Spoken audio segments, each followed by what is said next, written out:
ordinária do Conselho Superior da Magistratura, oitava sessão ordinária. Dou boa tarde a todos os colegas, desembargadores que estão na bancada, na sessão, a senhora secretária também, Sabrina. Antes, eu vou atender aqui um pedido que a desembargadora Cristina fez, vou dar uma preferência nos embargos de declaração no recurso administrativo em mesa, relatoria do eminente desembargador Silvano Divino de Alvarenga, Marco Antônio Castanheira embargante, advogado Dr. Marco Antônio da Silva, Marina de Fátima Souza Novaes, primeira embargada, segundo embargado, juiz de direito diretor de fora da comarca de Tumbiara. Relatoria do eminente desembargador Silvano Divino de Alvarenga, que tem a palavra, desembargador Silvano. Eminente presidente, demais pares, inicialmente eu queria cumprimentar a desembargadora Ana Cristina e a desembargadora Reck pelo brilhante trabalho aqui no Conselho Superior da Magistratura. A presença das duas, sem dúvida nenhuma, vai fazer falta a esse egrégio conselho. Eminentes colegas, esse recurso aqui é muito simples, eu não vou me delongar, eu mandei o meu voto para todos os colegas. É um embargo de declaração num processo administrativo. Tem uma senhora aqui, Marina de Fátima Souza Novaes, lá de Itumbiara, ela foi absolvida no processo pelo reconhecimento da prescrição. Aí, o que aconteceu nesse processo administrativo? Eram dois acusados, ela e o senhor Marco Antônio Castanheira. E, por um lapso, ninguém se falou no senhor Marco Antônio Castanheira. E eu analisei os embargos de declaração, e o meu voto é apenas para estender o que foi decidido, o delito administrativo é o mesmo. Também na área criminal foi reconhecido a prescrição de ambos e depois aqui. Então, o embargo de declaração aqui, eminentes colegas, é apenas para estender, como eu já disse, ao senhor Marco Antônio Castanheira a prescrição. O final do voto, como vocês podem conferir aí que eu mandei, é o seguinte: conheço dos embargos de declaração e dou provimento para estender ao embargante Marco Antônio Castanheira a declaração de extinção da punibilidade administrativa pela prescrição da pretensão disciplinar, artigo 303, incisos 54, 55 e 317 da Lei Estadual número 10.460. Eminente presidente, eu devolvo-lhe a palavra, é o voto, salvo melhor juízo, dos eminentes colegas. Muito obrigado, desembargador Silvano. O desembargador Silvano está estendendo ao outro processado a mesma compreensão e definição da prescrição que foi reconhecida e declarada em relação à senhora recorrente, então servidora Marina de Fátima Souza Novaes. Eu, apenas a título de indagação e de informação, eminente relator, logicamente, então, se o Marco Antônio Castanheira opôs embargos de declaração para obter a extensão do julgamento feito em relação à Marina, ele também é recorrente nesse processo, certamente né, desembargador Silvano? Ele o recorrente, desembargador. É o Marco Antônio Castanheira. Pois eu falo assim, lá atrás ele recorreu, ele e a Marina, contra a decisão, né, do diretor. Isso mesmo. Então, só para clarear, e ficou claro que o embargante Marco Antônio também é recorrente, originalmente, e postula o mesmo desfecho. Onde tem as mesmas os mesmos fatos, né? Tem também o mesmo direito, as mesmas razões de decidir. É isso que o eminente relator está caminhando o seu voto. Eu acompanho, desembargador Leandro. Qual o voto, senhor presidente? Desembargador Amaral. Também acompanho, senhor presidente. Desembargadora Reck. Também acompanho. Desembargador Sérgio Mendonça. Acompanho também. Desembargadora Lília Mônica. Também, presidente. Desembargador Vicente. Mesmo voto. Aqui, desembargadora Ana Cristina, Vossa Excelência não vota. Porque se eu votei, quem tem impedimento não vota, o outro não vota. Então, eu votei primeiro, e aí quando... Registrar meu impedimento, então, por favor. Isso, reforça, porque pela norma regimental, quando 2 julgadores compõem um colegiado e tem impedimento entre si, aquele que primeiro votar leva ao impedimento do segundo membro do colegiado. Então, o que reforça mais, desembargadora Cristina, a sua posição naquela sua postulação anteriormente apresentada, né? Então, por unanimidade, embargos de declaração acolhidos nos termos do voto do eminente relator.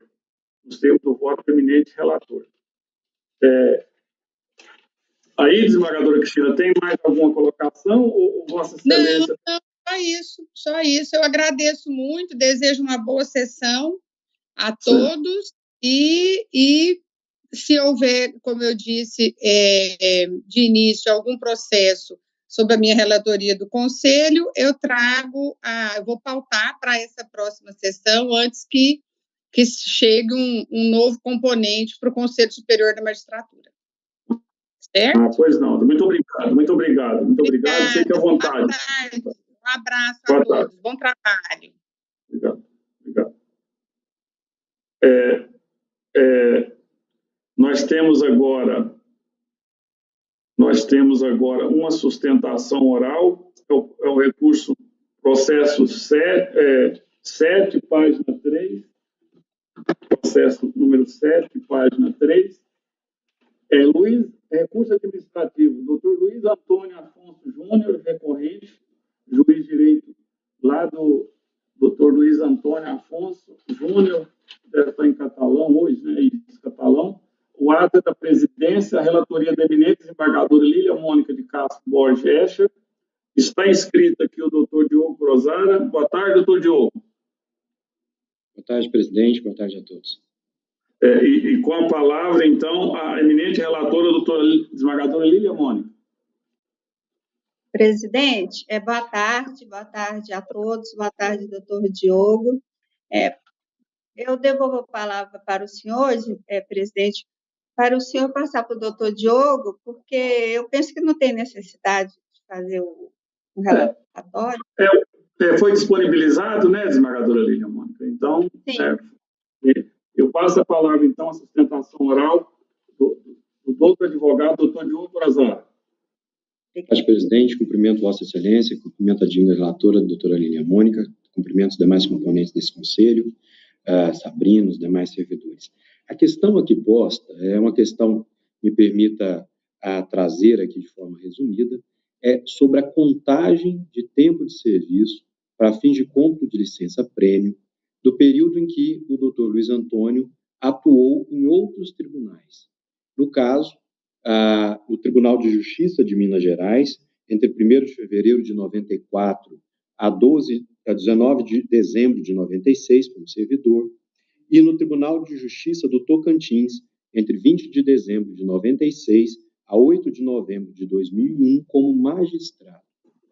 A decisão da presidência foi no sentido de indeferir esse pedido, sob o fundamento de que a contagem de tempo de serviço para fins de licença-prêmio deve se dar no âmbito do próprio Estado, não podendo essa contagem se dar em âmbitos de outros Estados. Mas o caso aqui do doutor Luiz Antônio me parece um pouco diferente até dos outros casos que o Conselho já julgou sobre essa matéria. E, óbvio, também estamos com composição nova do Conselho a respeito do tema. E chama a atenção, senhor presidente, sobre um ponto específico, o entendimento do Supremo a respeito da unidade da magistratura definida na ADI 3854. O professor Luiz Antônio, ele entra na magistratura antes da emenda constitucional 20. Veja só, esse é um ponto importante. Antes da emenda constitucional 20, a gente tinha, inclusive, julgados do próprio STF admitindo a contagem de tempo de serviço como estagiário, como advogado, que é, no caso, o mandato de segurança 34.401. Então, não querer contar o tempo de serviço de magistratura, não há nenhuma razoabilidade nesse caso para essa interpretação.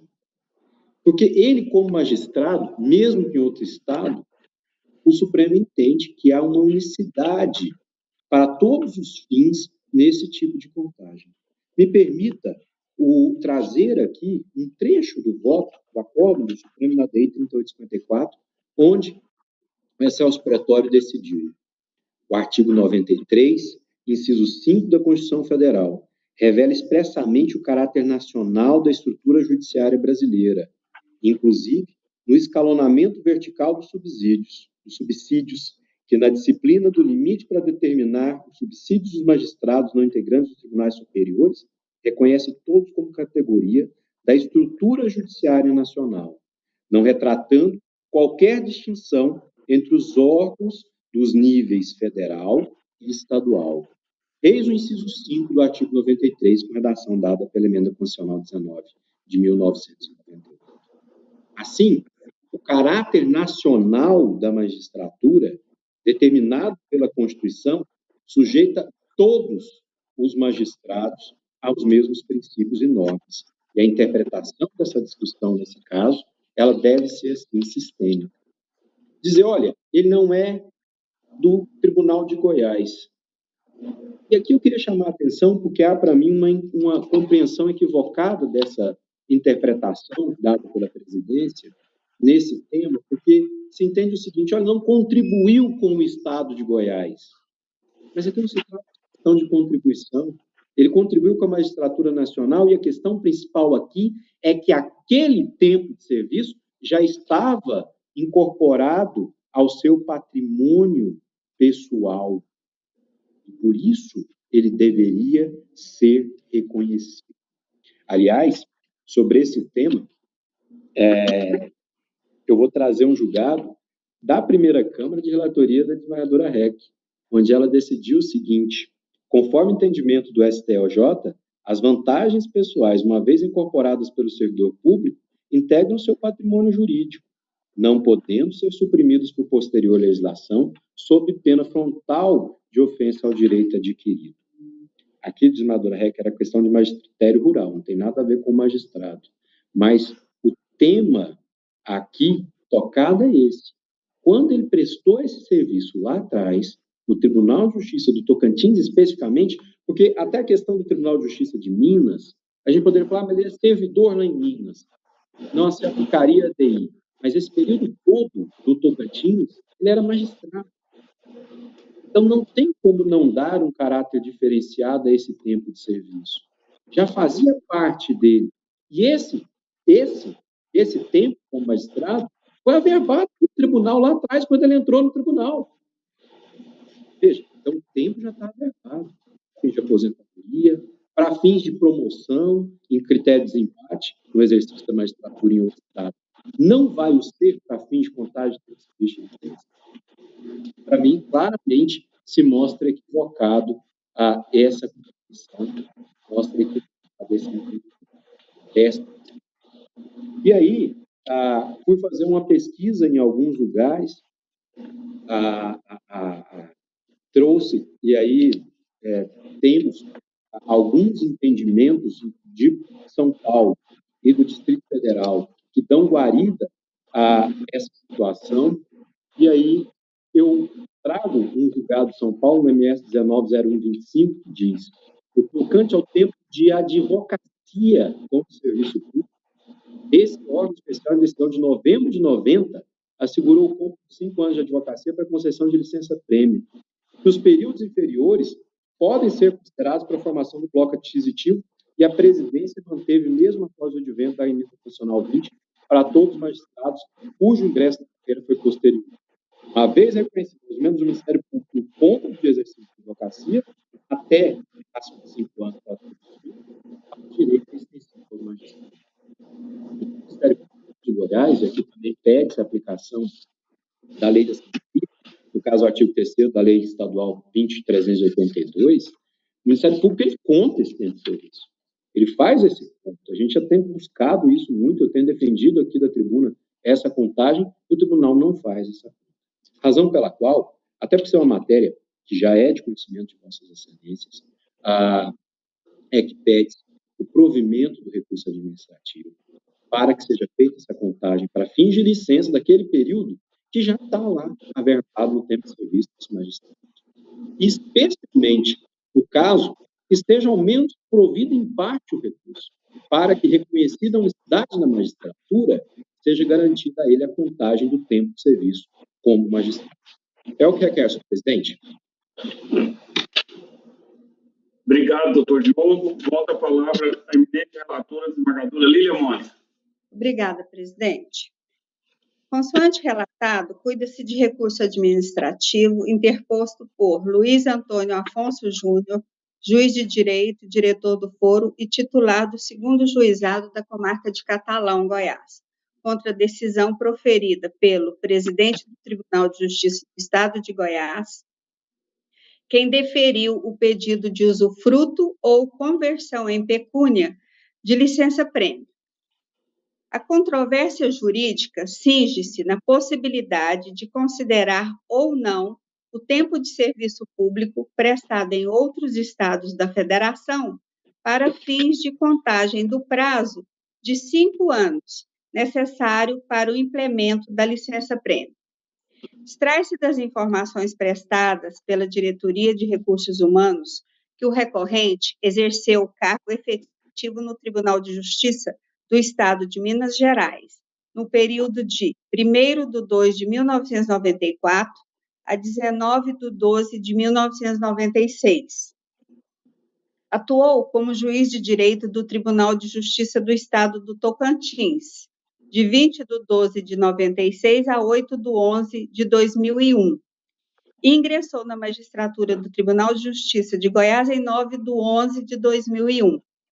Pois bem, direito à licença-prêmio para os membros do Poder Judiciário do Estado de Goiás encontra amparo na Lei Estadual número 20.382/18, a qual determinou a aplicação aos membros da magistratura do Estado de Goiás dos direitos previstos nas leis complementares estaduais número 25/1998, Lei Orgânica do Ministério Público do Estado de Goiás, e número 130/2017, reorganiza a Defensoria Pública do Estado de Goiás, assegurando a simetria de direitos com as carreiras do Ministério Público e da Defensoria Pública deste Estado.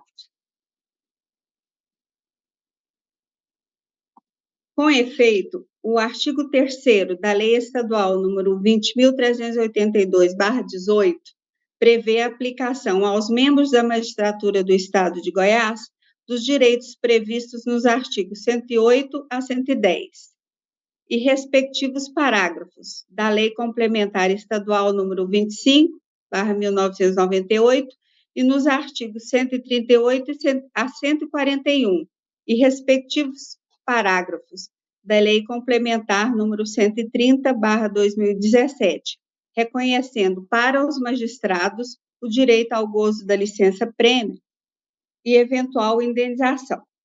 Nos termos do artigo 108 da Lei Orgânica do Ministério Público do Estado de Goiás, aplicada em paridade aos membros do Poder Judiciário, abro aspas, após cada quinquênio de efetivo e ininterrupto exercício, o membro do Ministério Público fará jus a 3 meses de férias, a título de prêmio por assiduidade com a remuneração do cargo.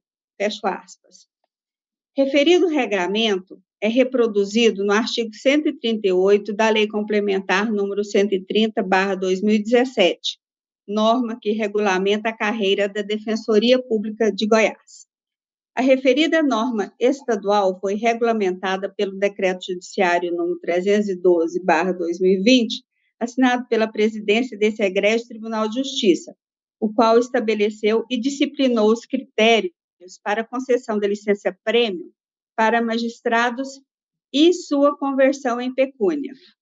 Apesar de a carreira da magistratura possuir caráter nacional, pela leitura das normas que disciplinam a licença-prêmio para magistrados vinculados ao Tribunal de Justiça do Estado de Goiás, não há previsão legal para a utilização de tempo de serviço público prestado em outros estados da Federação para fins de contagem do prazo de 5 anos, exigido para a aquisição de licença-prêmio no âmbito do Poder Judiciário do Estado de Goiás, conforme pretende o recorrente. Em atenção ao princípio da legalidade, a atuação administrativa subordina-se à observância da previsão normativa, devendo o gestor público valer-se da ordem jurídica como parâmetro de subsunção dos fatos devidos às categorias legais, sob pena de invalidade de seus atos e responsabilidade. Consta dos autos que os lustros completados já foram indenizados nos anos de 2020, 2021 e 2022, nos PROADs número tal, tal, tal e tal. Todavia, o quinto lustro, iniciado em 13/11/2021, não pode ser usufruído ou indenizado, porquanto não implementado, não se admitindo a utilização de tempo de serviço público prestado em outros estados da Federação para fins de contagem do prazo para aquisição de licença-prêmio no âmbito do Poder Judiciário do Estado de Goiás, por ausência de amparo legal. Dessa forma, presidente e ilustres colegas, conclui-se que o recurso administrativo não comporta provimento, deve ser mantida incólume a decisão questionada. É o voto, presidente.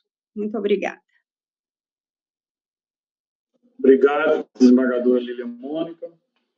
Vamos à colheita dos votos. Se tratar de questão administrativa, decisão administrativa, a eminente relatora entendeu que o princípio da legalidade tem que ser observado e não dá amparo à pretensão do magistrado recorrente. Então, esse foi o desfecho sugerido pela eminente relatora no sentido do desprovimento do recurso. Desembargador Vicente. Acompanha a relatora, presidente. Desembargador Silvano. Mesmo voto. Desembargador Leandro. Acompanha a eminente relatora, senhor presidente. Desembargador Amaral. Só uma observação só, eu queria ver, esses lustros recebidos, já completados, parece estar aqui para o ar de 2020, 2021, 2022. Será por que não foi? Será por que esse interregno que está pedindo parece que foi trabalhado em 96 a 2001? Não, desembargador Amaral, esses outros foi o tempo todo em Goiás. Esse que não foi acolhido é porque ele queria que contasse esse tempo que está em discussão de outros estados, de Tocantins ou de Minas Gerais, entendeu? Foi por isso. Eu pensei que talvez teria sido pedido também na época desses PROADs para aproveitar esse tempo. Não. Naqueles não precisava. Entendeu? Só esse que começou em 21, né? Esse isso. Agora começou em 21, que não completou o uso, né? Isso. Eu acompanho a relatora. Desembargadora Maria das Graças Reis. Eu também acompanho, não obstante o nobre advogado citou um julgado meu, mas lá é diferente a situação. Então, aqui tratando de magistrado, né, para aproveitar tempo em outros estados, se a gente já tem norma específica, né, inclusive pela simetria eu entendo pelo princípio da legalidade, também não tem como admitir. Eu voto com a relatora. Desembargador Sérgio. Senhor presidente, eu escutei atentamente a questão debatida e confesso que ainda tenho uma dúvida razoável. Ao que parece, ele trouxe esse tempo de serviço prestado no Tribunal do Tocantins, e como servidor, parece-me, em Minas, parece-me que ele averbou esse tempo de serviço. Eu peço vênia e vou ficar com vista do processo para um melhor exame, em razão do caráter unitário da magistratura nacional. Desembargador Sérgio fica com vista. Aí só como fazendo observação, desembargador Sérgio, Vossa Excelência vai olhar no quintal, as informações, logicamente, mas essas averbações que ele tem são para todos os efeitos legais em relação à previdência, em relação, como o doutor Diogo mencionou, em relação à atividade na carreira, etc., e em relação à aposentadoria, lógico, né, a previdência, e em relação à LP, é outro disciplinamento, como a eminente relatora mencionou, mas Vossa Excelência vai poder analisar os autos e tem vista, então, ao desembargador Sérgio Mendonça de Araújo, suspenso o julgamento. Os demais acompanharam a eminente relatora, a suspenso o julgamento nesse ponto, viu, doutor Diogo? Muito obrigado. Obrigado, presidente. Boa continuidade de sessão a todos. Com licença. Boa tarde. Até mais. Boa tarde. Agora terminando as sustentações, né, Sabrina? Sim, presidente. Então, vamos à pauta normal agora.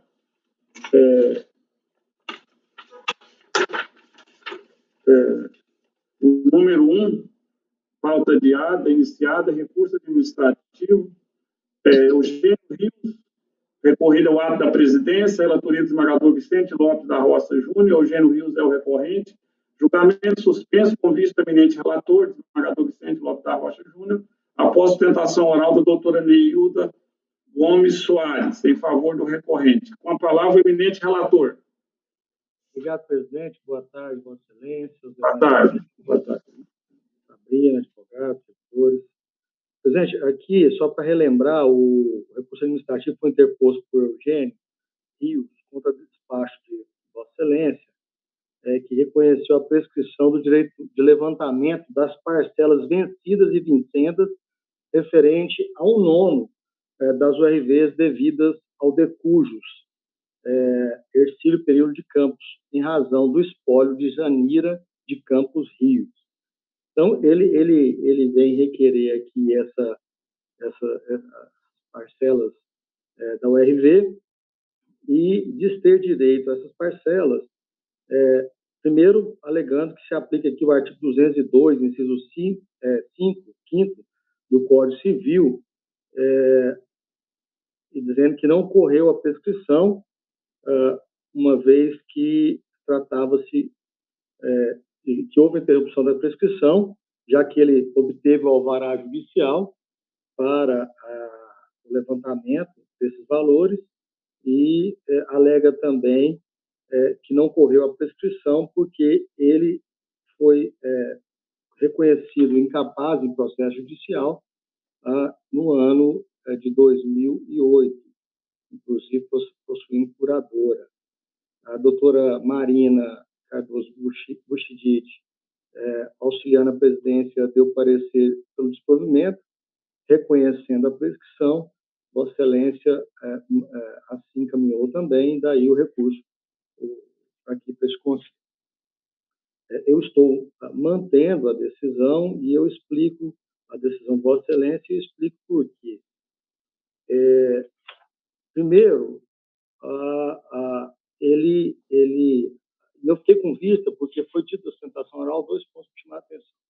Diz que a nossa regulamentação aqui exigia o alvará para o levantamento e depois disso que a jurisprudência ia no caminho de se permitir a suspensão no transcurso do prazo prescricional, mesmo após o Estatuto da Pessoa com Deficiência. Bom, estou entendendo que ele transcorreu o prazo da prescrição. Nosso ordenamento aqui não exige o alvará judicial. Na verdade, ele buscou o alvará judicial porque se tratava de um direito de um herdeiro. Ele teve que buscar isso num procedimento de jurisdição voluntária.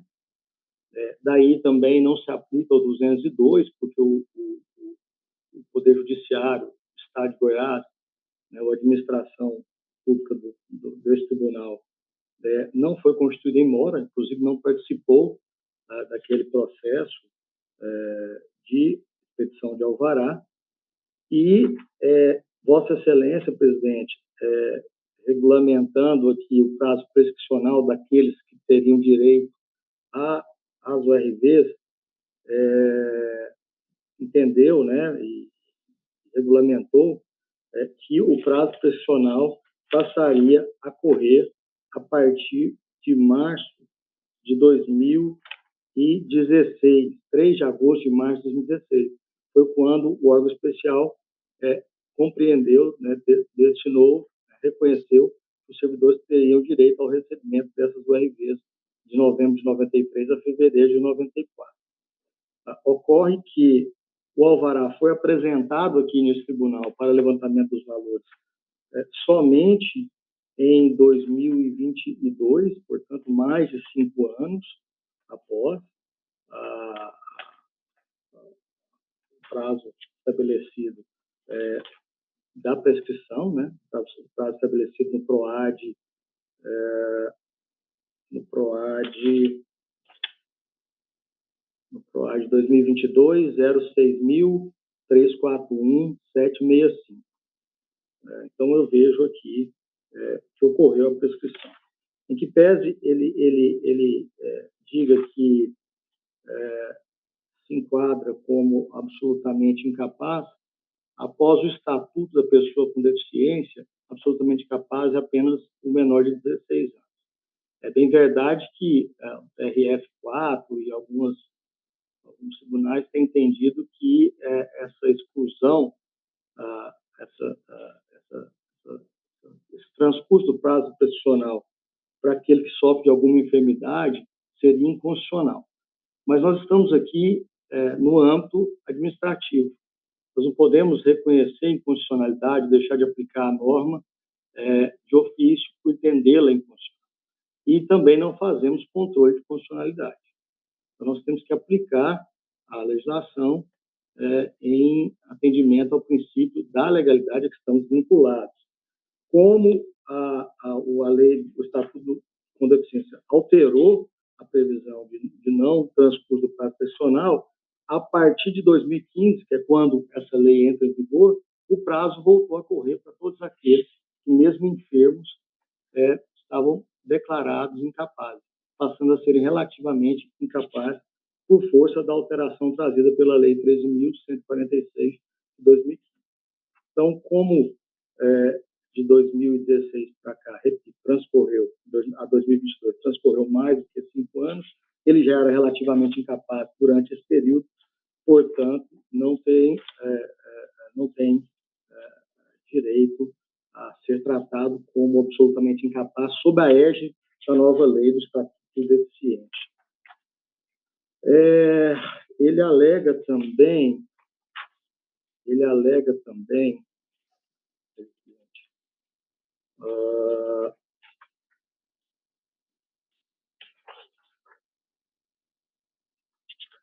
deixa eu ver se há aqui mais algum argumento a ser espancado.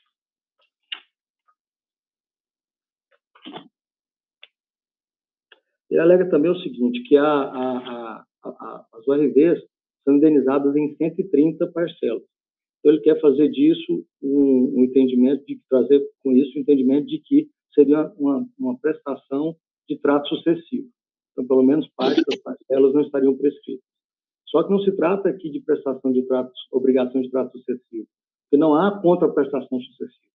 Apenas um parcelamento desse crédito reconhecido pelo tribunal em razão de viabilidade orçamentária e financeira. Então, inclusive, há precedência, eu cito um voto aqui do órgão especial e desse conselho nesse sentido. Por isso, presidente, eu estou conhecendo do recurso, né, administrativo, mas desprovendo. É como voto. Obrigado, desembargador Vicente. Acolho os votos. Desembargador Silvânia. Mesmo voto, senhor presidente. Desembargador Amaral.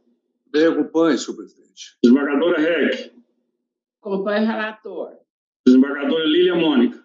Também, presidente. Por unanimidade, nos termos do voto do eminente relator, recurso desprovido. E aí, desembargador Vicente, colega, se a gente não estabelecer um ponto final, nunca vai acabar essa história de URV, já em Goiás, né, vai ficar de eterno, né? Então, o tribunal já pagou para servidores, para magistrados, então, administrativamente, foi dada uma decisão estabelecendo esse prazo a partir de quando o tribunal, reconhecendo, né, pela fundamentação que foi feita, a partir daquele momento que foi reconhecido o direito em 2016, correu o prazo de 5 anos prescricional. Então, em regra geral, né? Então, foi isso. E querer transformar isso aí em trato sucessivo também, né, presidente? Isso aí trato sucessivo sem contraprestação, não existe contraprestação, foi só um parcelamento que houve, né?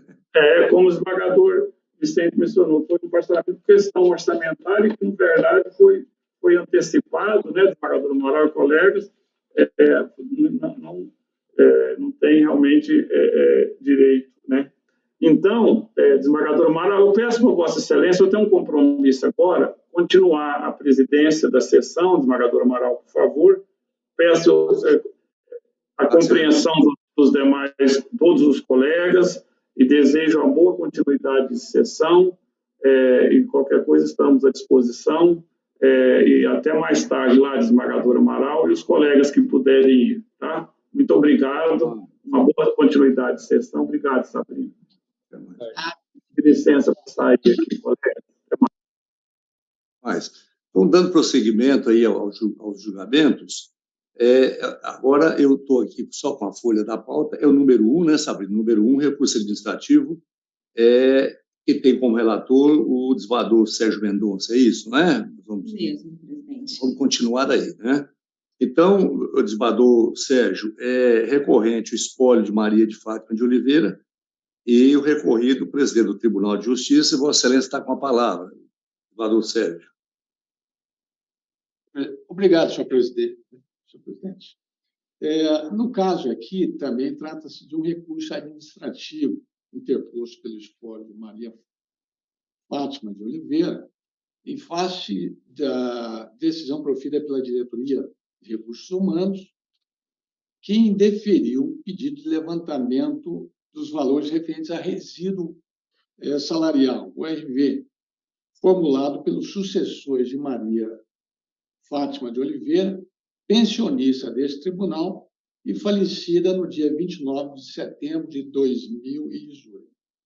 O pedido foi indeferido em razão da prescrição, nos termos da decisão em regulamento 32, e em razões recursais, o recorrente aqui, o espólio, sustenta que a sua pretensão está embasada na sentença proferida nos autos, cujo número cito aqui, 02-09399-07-2001, que reconheceu o direito dos servidores e pensionistas do Poder Judiciário do Estado de Goiás ao recebimento das diferenças salariais decorrentes das perdas dos vencimentos em razão da conversão do Cruzeiro Real para a unidade real de valor. Também afirma que a decisão RPS transitou em julgado no dia 30 de maio de 2018, de modo que o prazo prescricional de 5 anos, em tese, somente teria início a partir desta data. Os sucessores do espólio tiveram ciência da existência do crédito apenas em 12 de fevereiro de 2021, quando receberam a declaração expedida pela Divisão de Administração Financeira de pessoal da diretoria financeira deste tribunal. E defende que, com o pagamento parcelado do crédito, torna-se exigível cada parcela somente a partir do seu vencimento, ou seja, o recebimento é de trato sucessivo, ele sustenta a tese de trato sucessivo, de forma que seu prazo prescricional se renova diariamente, etc., etc.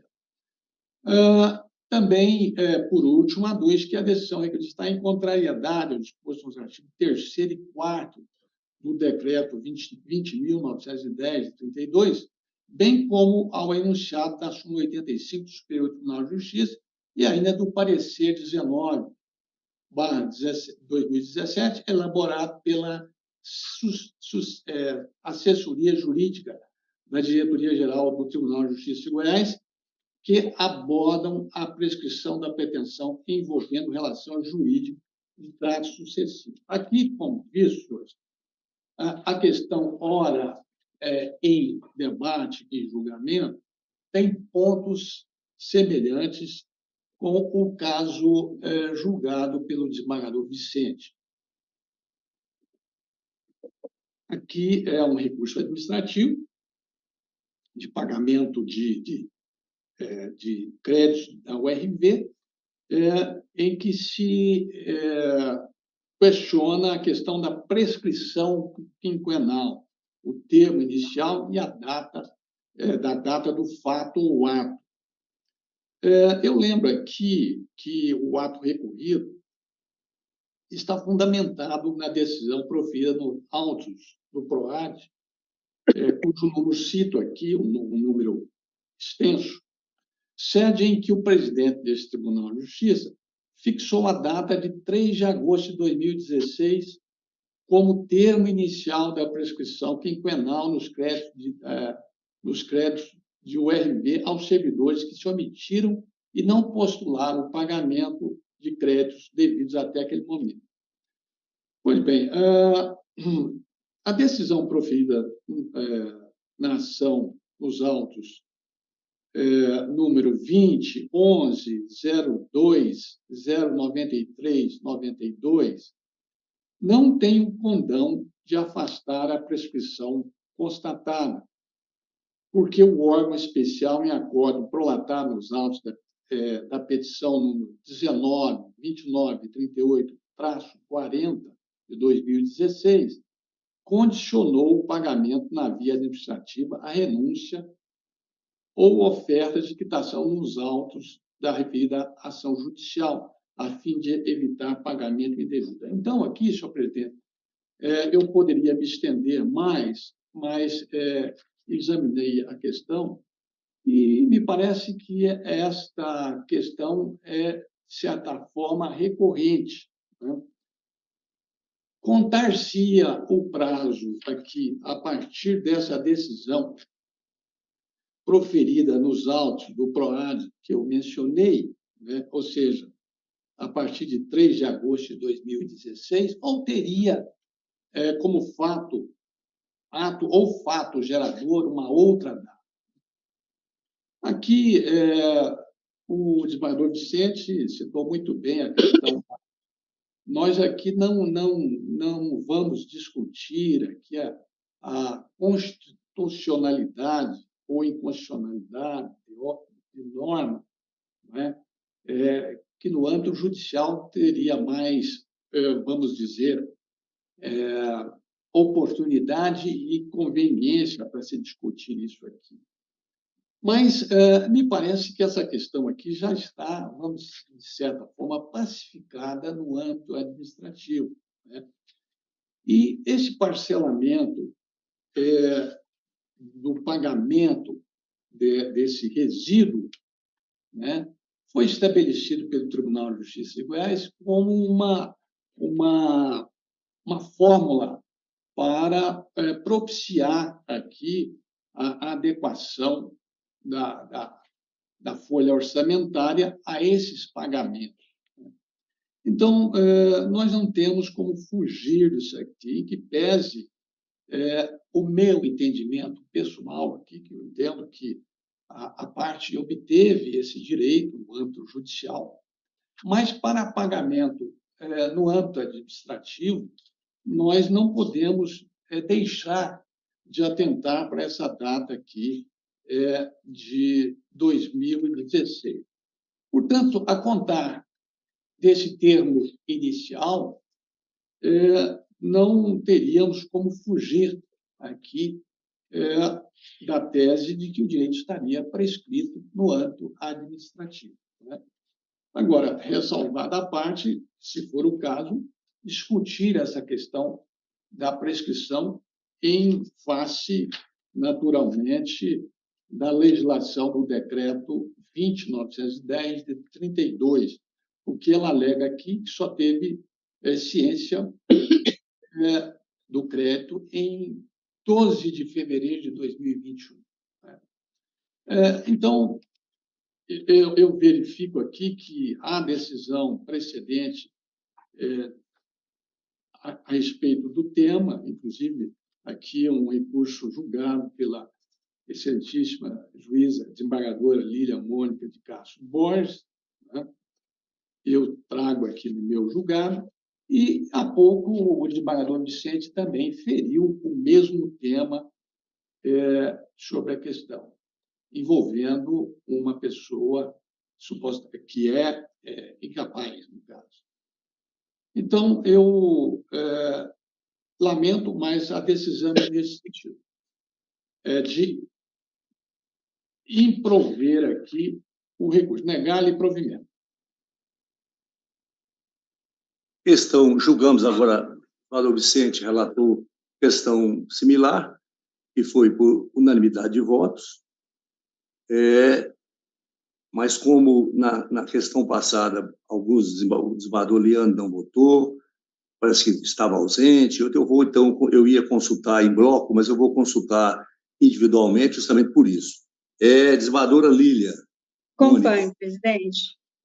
Desembargador Vicente. Acompanho o relator, presidente. Desembargador Silvânio. Mesmo voto. Desembargador Leandro. Voto com o eminente relator, senhor presidente. Também acompanho. Desembargadora Maria das Graças. Mesmo voto. Então, recurso desprovido, à unanimidade, nos termos do voto do relator. Vamos para o próximo, que é o de número 2, aqui da pauta do dia. Recorrente Rodrigo da Costa Ferreira, recorrido presidente do Tribunal de Justiça, também da relatoria do desembargador Sérgio Mendonça, que está com a palavra. Obrigado, senhor presidente. Aqui também trata-se de um recurso administrativo interposto por Rodrigo da Costa Ferreira em face de decisão da diretoria de Recursos Humanos do Tribunal de Justiça do Estado de Goiás. O recorrente ocupa o cargo de escrevente judiciário e requereu a conversão em pecúnia de 1/3 do período de férias não usufruídas relativas aos exercícios de 2018, 2019 e 2020. O ato decisório, ele indeferiu aqui a pretensão de conversão em pecúnia de 1/3 das férias não usufruídas relativas aos exercícios de 2019 e 2020. Inconformado, o servidor interpõe o presente recurso e, em razões, esclarece que possui 5 períodos de férias não usufruídas, 2018, 2019, 2020 e 2021 e 2022, sendo que foram gozados 19 dias referentes ao período de 2018. E os períodos de 2021 e 2022 foram apenas agendados no sistema para fins de recebimento. Assim, entende cabível a conversão em pecúnia de 1/3 dos períodos mais antigos, quais sejam os exercícios de 2018, 2019 e 2020. O recorrente aqui, ele discorre sobre a legislação que instituiu a conversão das férias em pecúnia e argumenta que, embora a lei exija 2 períodos de férias não usufruídos após a publicação da Lei Estadual 20.033 de 2018, para que o servidor tenha direito à conversão citada,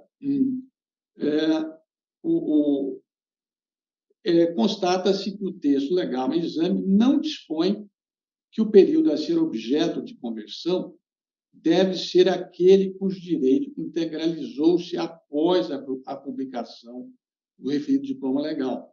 Tampouco se vislumbra qualquer vedação de indenização do período mais remoto anterior à vigência da citada Lei Estadual 20.033 de 2018.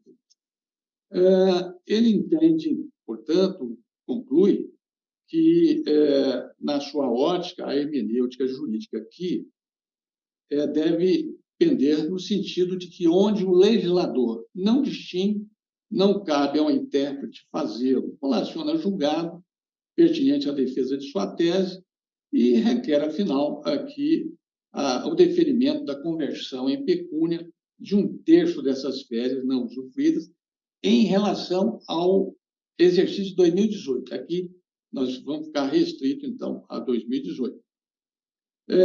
A diretoria de recursos humanos manteve a decisão e, na sequência, o presidente desse tribunal determinou a remessa dos autos à doutora Marina Cardoso Buchit, auxiliar da presidência, que emitiu parecer opinativo pela manutenção do ato.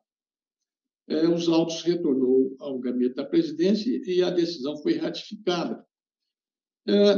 São esses os contornos da relação controvertida, senhor presidente.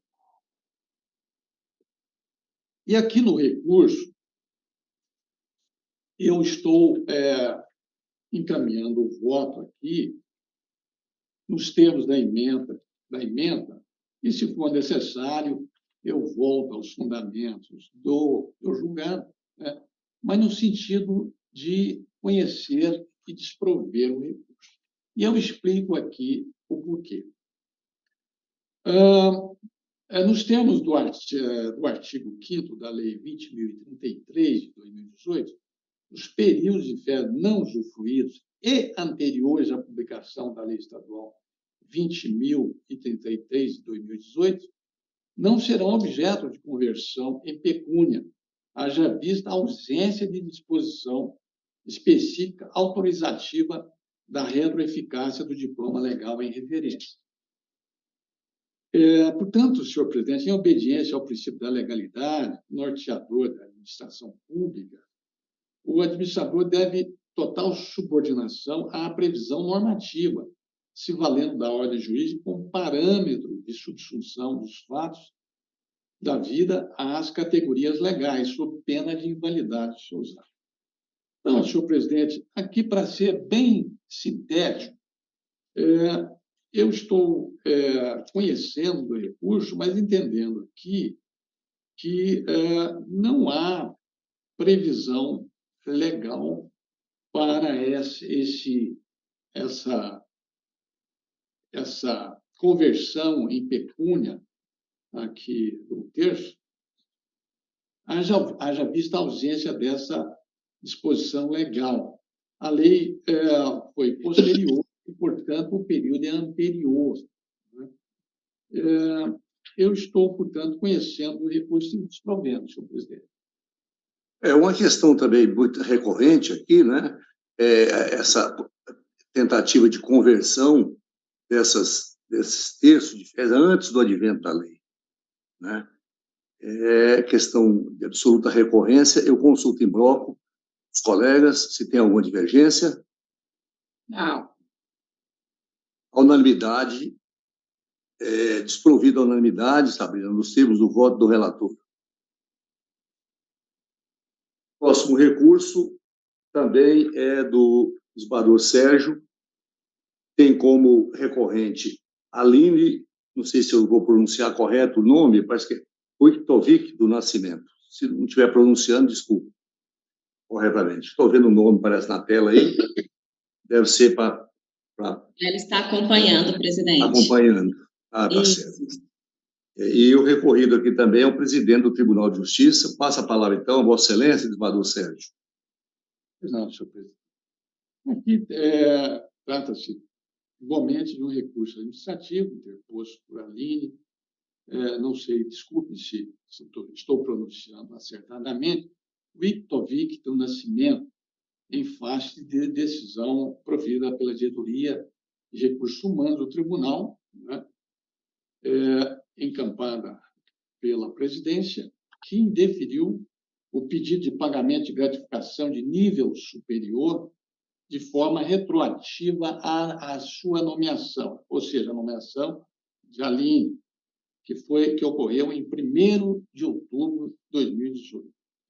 A decisão foi proferida aqui, eu cito a decisão, vou eximir-me de ler aqui os fundamentos, mas aqui indeferiu o pedido de pagamento de gratificação de nível superior de forma retroativa. Em razões recursais, a recorrente alega que desempenhou o cargo em comissão neste Poder Judiciário no período compreendido em 1º de outubro de 2018 a 6 de março de 2022, no cargo de assistente de juiz de direito 2/5. Relata que protocolizou o pedido de gratificação de nível superior em 31 de janeiro de 2022. Diz ainda que foi nomeada para o cargo de assessor de juiz de direito DAI3 em 5 de abril de 2022, tendo havido a interrupção do vínculo com nova nomeação para exercer o atual cargo de assessor de juiz de direito DAI1, DAI3, concedida pela presidência de ofício, gratificação de nível superior na referida data. Entende que possui direito à gratificação de nível superior desde 1º de outubro de 2018, haja vista que o cargo para o qual foi nomeada exige a formação em curso superior, sem a qual a recorrente sequer poderia ter tomado posse. Afirma que o indeferimento do pedido contraria a Lei 13.800 de 2021, a razoabilidade e o princípio que veda o enriquecimento ilícito. Diz que a contraprestação é um dos basilares elementares de todas as relações de trabalho e começou a trabalhar na função na data de 1º de outubro de 2018. Teve que cumprir com as responsabilidades e afazeres atinentes ao cargo, né? Portanto, requer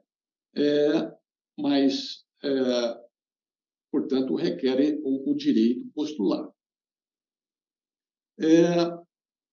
Aqui o pedido dela faz referência aqui à reforma da decisão com pagamento de gratificação de nível superior, DAI5, de 1º de outubro de 2018 a 6 de março de 2022, e DAI3, de 7 de março de 2022 a 8 de março de 2022.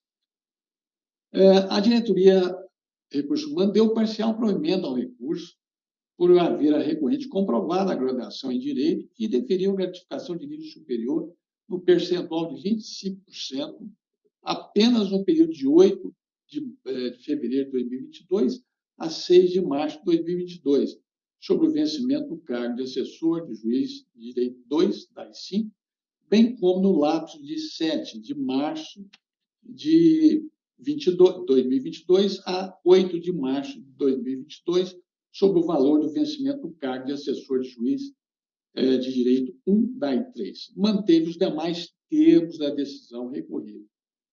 O senhor presidente recebeu a pretensão recursal e ratificou a decisão impugnada, mantendo pelos mesmos fundamentos a referida decisão, e determinou o encaminhamento dos autos deste conselho.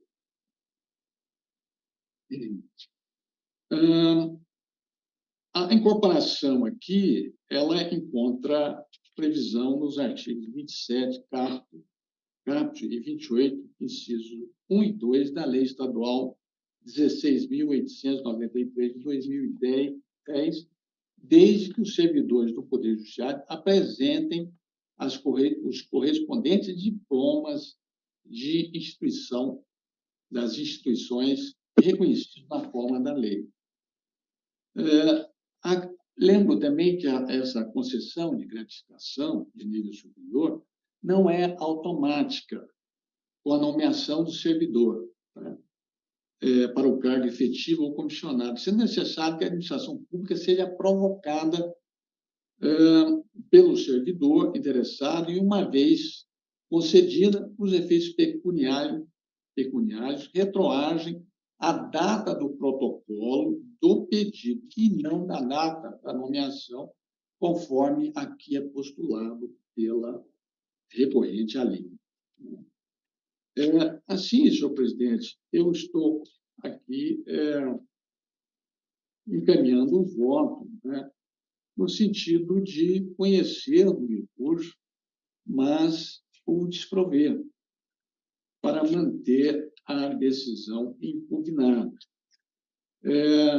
Aqui eu ressalto que é importante registrar que a atuação da administração está condicionada aos termos da lei, o que denomina princípio da estrita legalidade, prevista no artigo 37, caput da Constituição.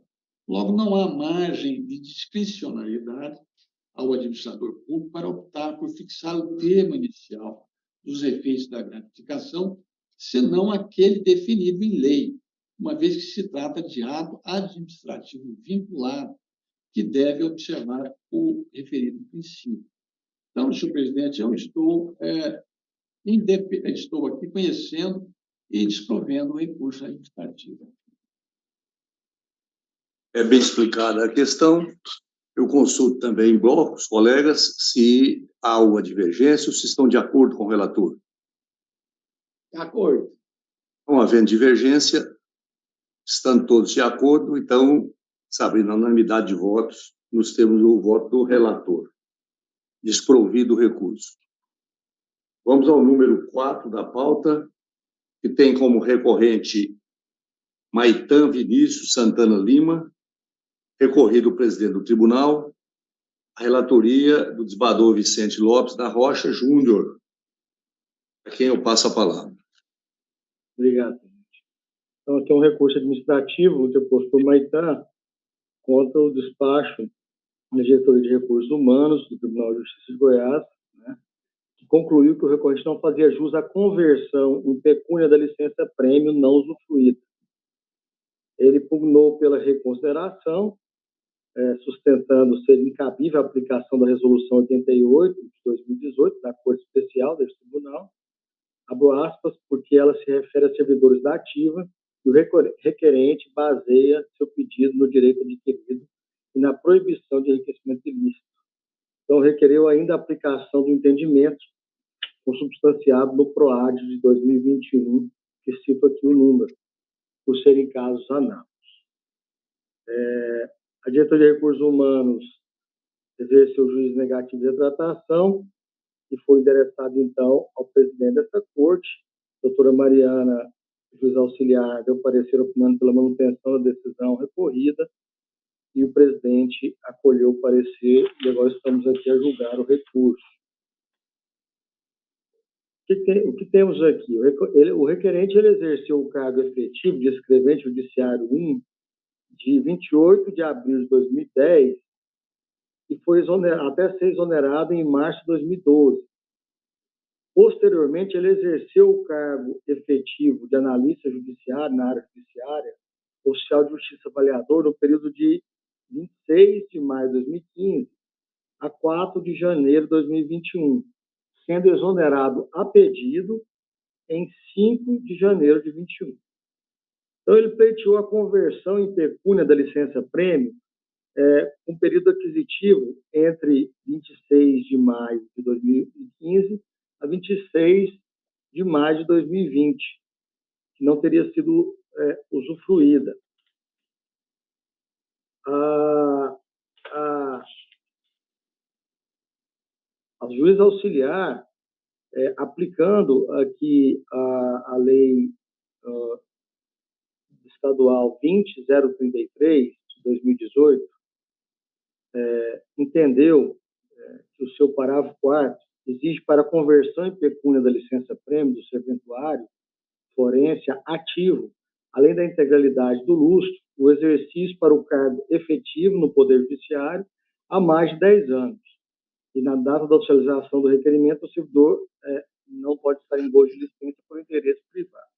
Ela citou o artigo 4º da 23033, realmente exige os 10 anos, né, de atividade no Poder Judiciário, só que, de fato, tem razão recorrente, porque o artigo 4º ele se refere a servidor ativo, né?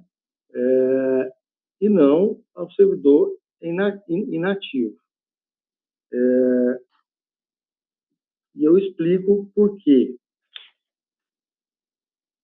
Digo aqui que é inaplicável a Lei Estadual 20.033, de 2018, em comento, e por conseguinte, inexigível tempo de serviço superior a 10 anos para deferimento do requerimento, dada a perda da relação estatutária antes da formalização do pedido. Por se tratar de servidor inativo, a solução deve ser regulada pela Lei Estadual 17.663, de 2012, que dispõe sobre a reestruturação da carreira dos servidores do Poder Judiciário goiano e da outras providências. E na seção 4, que trata das disposições transitórias relativas à promoção e progressão funcional e conversão em pecúnia da licença-prêmio, prevê no artigo 37. Artigo 37. Será permitida a conversão em pecúnia da licença-prêmio não usufruída, ainda que parcialmente, ao servidor que vier a se aposentar após a vigência desta lei. O parágrafo único do artigo 37 diz que o servidor do Poder Judiciário somente terá direito à conversão em pecúnia da licença-prêmio, parcial ou total, concedida e não gozada, no prazo de 5 anos a contar da concessão da aposentadoria, após a vigência da Lei 17.663, de 2012. Então, da leitura desse dispositivo, a gente verifica a existência de outros requisitos para o serventuário aposentado. Nessa hipótese, condiciona-se a percepção monetária do benefício não usufruído à completude do período aquisitivo e ao requerimento administrativo dentro do prazo de 5 anos, a contar da data da concessão da aposentadoria. Então, encerrado o vínculo estatutário em decorrência da aposentadoria ou da exoneração pedida, sem a fruição da licença adquirida, resta configurado o direito do servidor à sua conversão em pecúnia nos termos do artigo 37. Este Conselho já decidiu nesse sentido no PROAD 2021 040270094, da relatoria do desembargador Alain.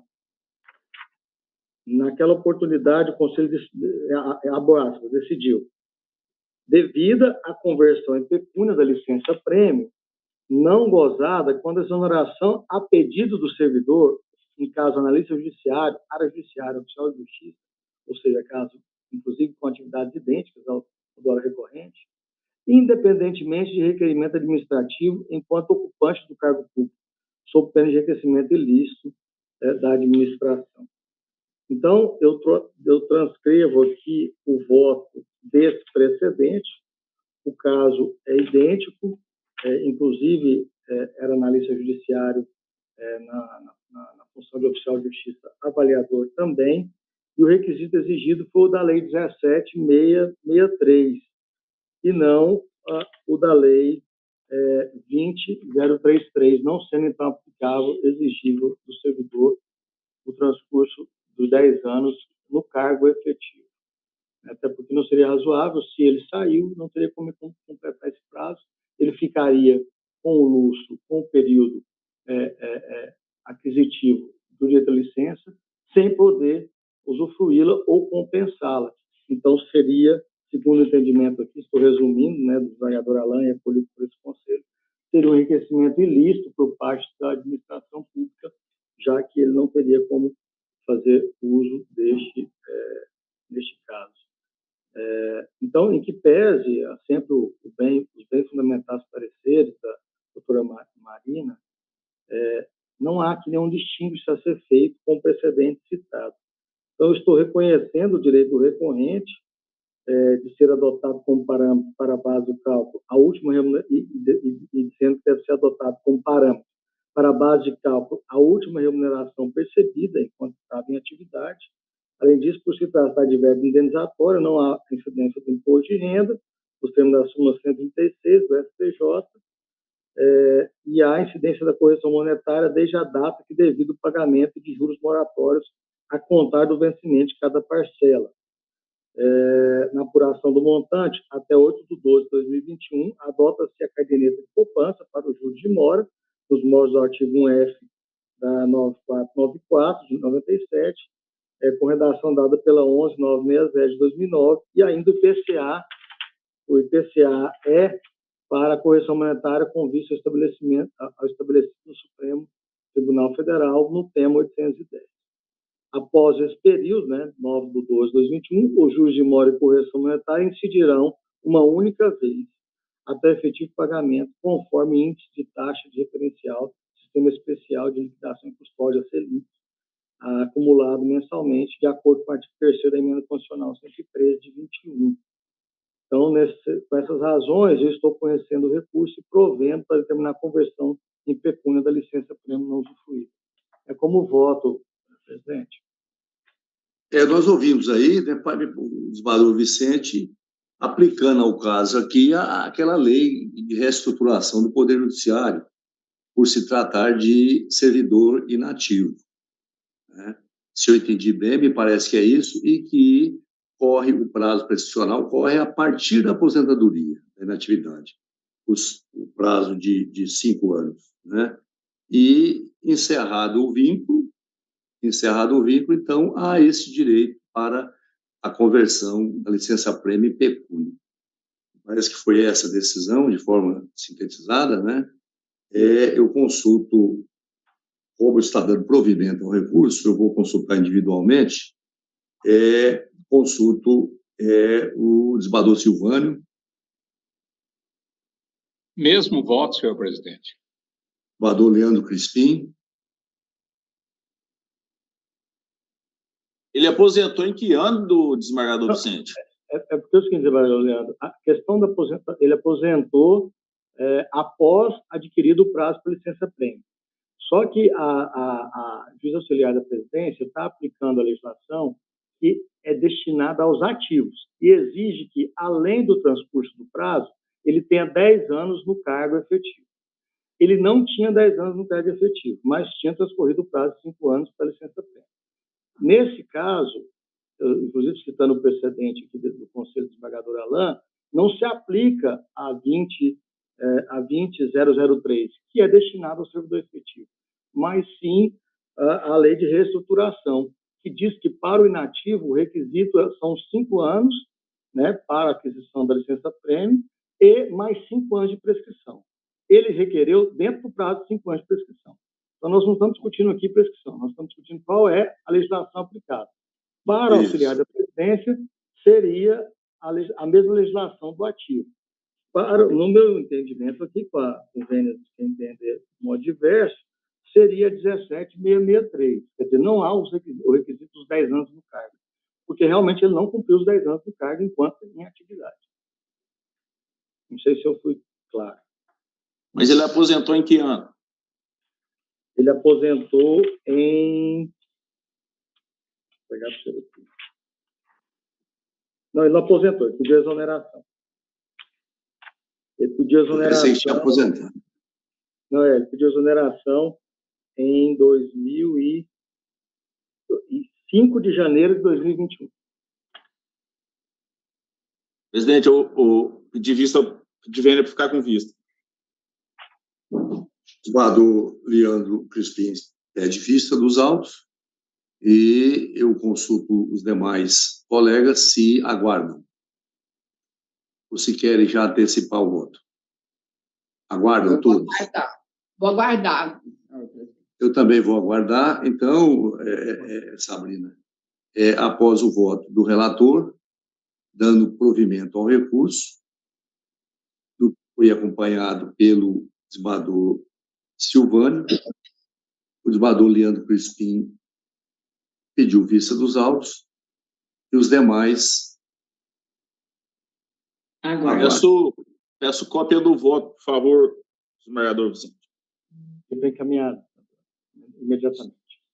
Então, julgamento suspenso, com pedido de vista. Vamos, então, ao número 5 da pauta, que é da relatoria da desembargadora Lília Mônica. Tem como recorrente Celina de Fátima Sobrinho e como recorrido o presidente do Tribunal de Justiça. A palavra está com Vossa Excelência, desembargadora Lília. Obrigada, presidente. Trata-se de recurso administrativo interposto por Celina Sobrinho, porteira judiciária.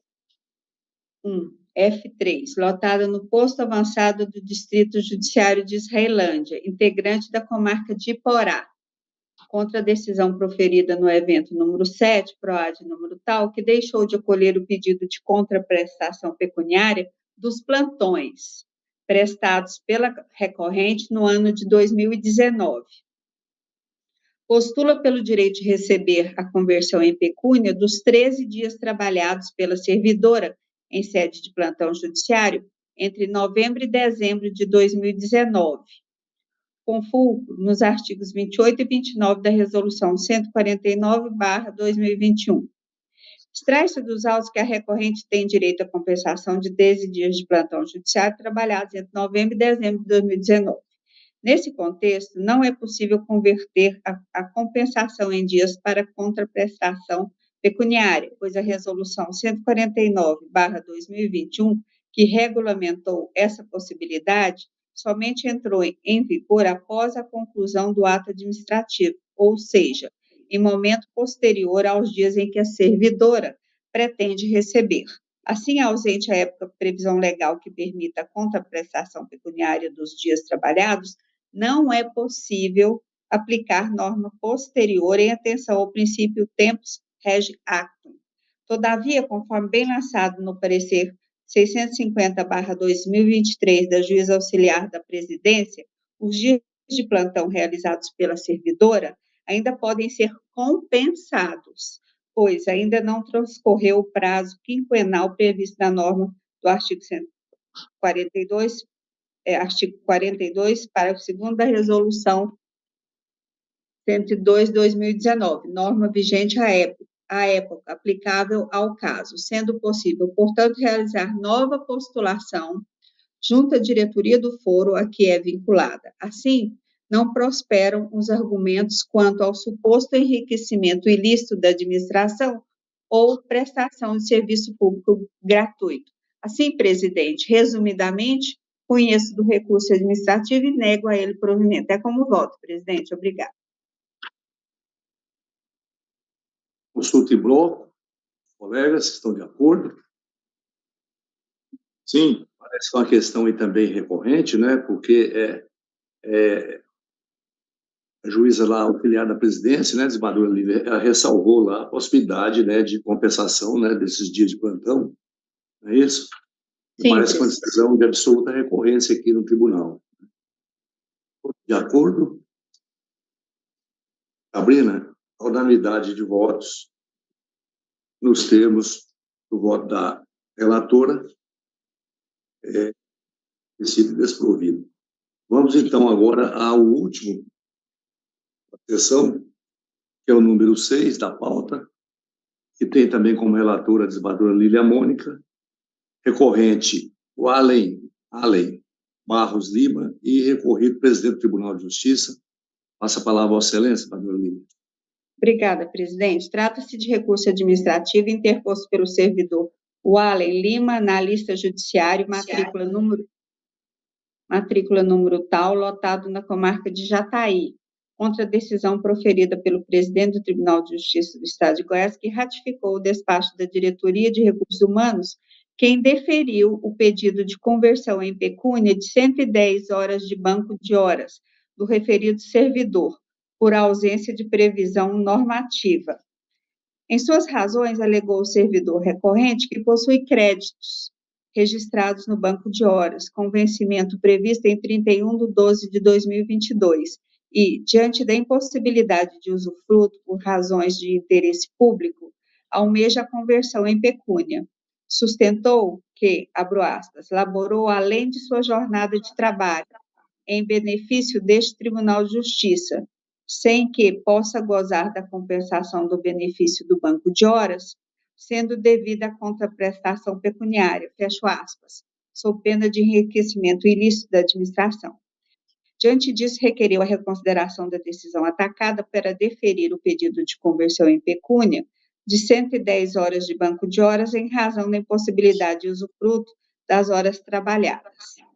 A Diretoria de Recursos Humanos manteve a decisão questionada, remetendo os autos à presidência deste tribunal. A doutora Marina Buchid, juíza auxiliar da presidência, opinou pelo desprovimento do recurso. A presidência ratificou a decisão que indeferiu o pedido de conversão em pecúnia de banco de horas por ausência de previsão normativa, determinando o encaminhamento do recurso para apreciação deste Conselho Superior da Magistratura, nos termos do artigo 26, inciso 1 do Regimento Interno deste Tribunal de Justiça. Pela leitura do Decreto Judiciário número 3203/2013 e suas alterações, não há previsão de conversão em pecúnia de saldo acumulado decorrente de banco de horas, não compensado, em razão do interesse público, conforme pretende o recorrente. O princípio da legalidade é norteador da atuação da atividade administrativa, a qual subordina-se à observância da previsão normativa, devendo o gestor público valer-se da ordem jurídica como parâmetros de subsunção dos fatos da vida às categorias legais, sob pena de invalidade de seus atos e possível responsabilidade. Em que pese o disposto no artigo 7º, 16 da Constituição Federal, prevê remuneração do serviço extraordinário superior, no mínimo em 50% a do normal, não é possível aplicar tal dispositivo de forma automática ao servidor do Poder Judiciário do Estado de Goiás, em razão da existência de regramento específico sobre o tema, qual seja o Decreto Judiciário número 3203/2013, o qual adotou o regime de banco de horas para fins de compensação de carga horária excedente à jornada diária, condicionada à prévia autorização do superior hierárquico. Assim, concluindo, presidente, conheço do recurso e nego a ele provimento, para manter incólume a decisão desgastada. É como voto. Outra questão também é baseada no princípio da legalidade, né? Questão também recorrente, com referência à impossibilidade de transformar em pecúnia saldo acumulado de bancos de hora. Eu consulto os colegas se tem alguma divergência. Não havendo divergência, então, a unanimidade de votos, recurso desprovido, os termos do voto da relatora. Encerrado, então, mais essa sessão, né, com a graça de Deus, declaro encerrada. Um abraço a todos, até uma próxima oportunidade. Um abraço a todos.